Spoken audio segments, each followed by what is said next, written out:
22 सितंबर 2025 ये वो तारीख है जब देश में नए जीएसटी रेट्स यानी कि जीएसटी 2.0 लागू हो रहा है। और इसी से ठीक एक दिन पहले 21 सितंबर की शाम 5 बजे प्रधानमंत्री नरेंद्र मोदी ने देश को संबोधित किया। इस संबोधन में गरीबी हटाने, न्यू मिडिल क्लास को मिल रहे फायदे, एमएसएमई को मिल रही सहूलियतों, स्वदेशी अपनाने, आत्मनिर्भर भारत और नवरात्रि के अवसर पर शुभकामनाओं समेत कई मुद्दों को लेकर प्रधानमंत्री ने बातचीत की है। प्रधानमंत्री ने बताया कि 11 सालों में 25 करोड़ लोग गरीबी से बाहर निकले हैं और न्यू मिडिल क्लास में शामिल हो चुके हैं। नए जीएसटी दरों में गरीब और मध्यम वर्ग दोनों को ही काफी ज्यादा फायदा मिलेगा। जीएसटी दरें घटने से एमएसएमई सेक्टर को भी डबल फायदा होगा। एक और उनकी बिक्री बढ़ेगी तो दूसरी ओर टैक्स का बोझ भी कम होगा, यानी कि अब हर तबके के लिए डबल बोनांजा है।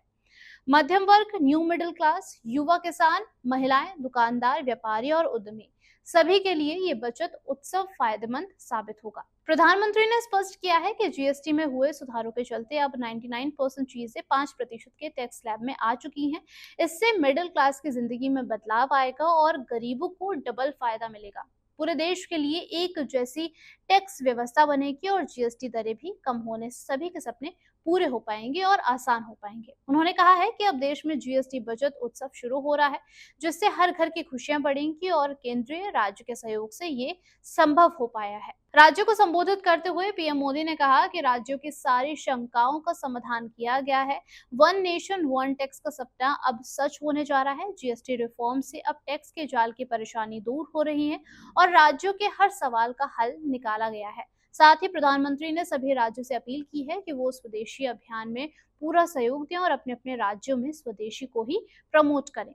साथ ही उन्होंने जोर दिया है कि अब घर बनाना, इलेक्ट्रॉनिक सामान खरीदना, स्कूटर या फिर कार लेना और यात्रा करना सब कुछ आसान और सस्ता हो जाएगा। जीएसटी की दरें कम होने से माइक्रो, स्मॉल और मीडियम इंटरप्राइजेस यानी कि एमएसएमई को भी दोहरा लाभ मिलेगा, जिससे उनकी बिक्री बढ़ेगी और टैक्स का बोझ भी कम होगा। उन्होंने कहा है कि भारत की समृद्धि का आधार एमएसएमई ही है।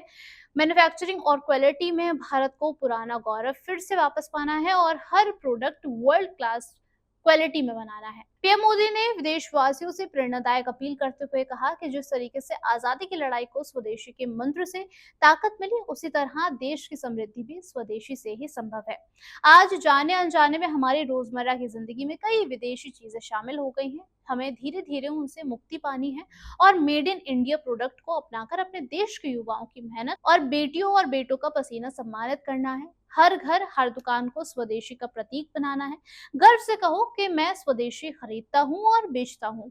ये हर भारतीय का स्वभाव बनना चाहिए, तभी भारत तेजी से विकास करेगा। प्रधानमंत्री ने राज्य सरकारों से अपील की है कि पूरी ऊर्जा और उत्साह के साथ अपने अपने राज्यों में मैन्युफैक्चरिंग को गति दें, निवेश के लिए माहौल को तैयार करें और जब केंद्र और राज्य साथ मिलकर आगे बढ़ेंगे, तब आत्मनिर्भर भारत का सपना पूरा हो सकेगा।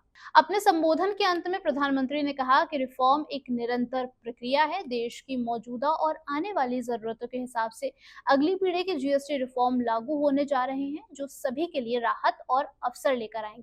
त्योहारों की शुरुआत पर देश को शुभकामनाएं देते हुए पीएम मोदी ने कहा कि जीएसटी 2.2 से होने वाले फायदे हर परिवार तक पहुंचेंगे। देशवासी स्वदेशी को अपनाएं और विदेशी उत्पादों पर अपनी निर्भरता को कम करें। आत्मनिर्भर भारत बनेगा तो देश की ग्रोथ और तेजी से होगी। प्रधानमंत्री नरेंद्र मोदी ने हाल ही में कई मंचों से यह स्पष्ट किया है कि भारत को आत्मनिर्भर बनाना ही जरूरी है, ताकि दूसरे देशों पर निर्भरता कम हो सके और अर्थव्यवस्था पर दबाव ना पड़े।